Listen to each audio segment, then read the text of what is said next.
Good morning, viewer. Bienvenue. As a breaking news. Today, little has been known about people living in northwestern Saudi Arabia during the Neolithic.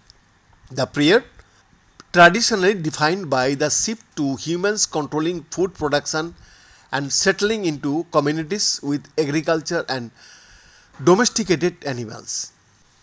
The piecemeal evidence available hinted traditional ideas, of small struggling groups constantly on the move across the barren lands needed to be revisited.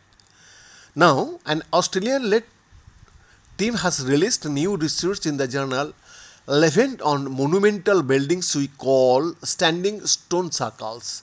The findings are helping to rewrite what we know about the people who lived on this land between 6,500 and 800 years ago.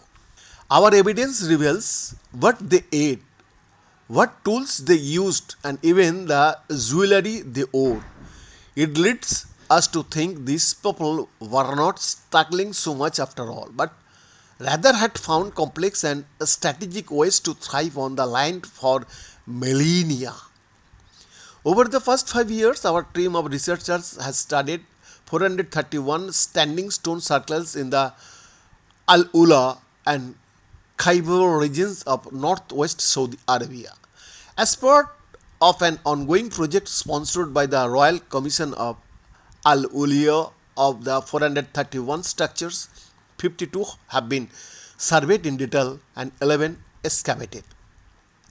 Our latest findings come from a selection of buildings found on the Harat Ularid, a volcanic plateau formed over millennia. The dense clusters of standing stone circles on that Harat show us how complex these mobile pastoralist communities actually were. We also removed and also recovered remnants left behind by the people who lived in these buildings for more than 1000 years. We used a range of modern and traditional techniques to tackle the practical limitations of working in such a remote and rugged landscape. Aerial survey by helicopter helped us identify examples of the dwellings across 40,000 square kilometers of basalt and sandy deserts. Drones were also used to make plans of the sites, some almost these hectares in size. Ours is the first published evidence for domestic architectures from this period. These buildings are substantial, between 4 and 8 meters wide. They are formed by two concentric rows of large stones placed end to end in a circle. We theorize the space created between the two rows of stone acted as a foundation for timber post wedged between the rows to support the dwelling's roof. Another slab in the center supported a central timer post lashed to it. Based on the tools and animal remains we have found, we think we occupants probably threw animal skins across the top of the structures to enclose it, forming a roof of sorts. These structures, which we think of more as shelters than houses, were used for any and all activities. Inside we found evidence of stone tool making, cooking and eating, as well as lost and broken tools used for processing animal hides.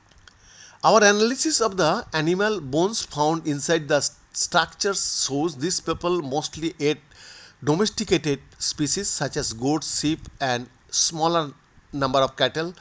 They supplemented these with wild species such as gazelles and birds. This means they could respond to changes in their environment with flexibility, giving them resilience at a time when climate change would have been affecting the availability of water and vegetation. This adaptability also extended to their use of plants. They left behind many greenstone slabs of basalt worn flat by the greening of wild grasses and local plants. Behind this exclusive report.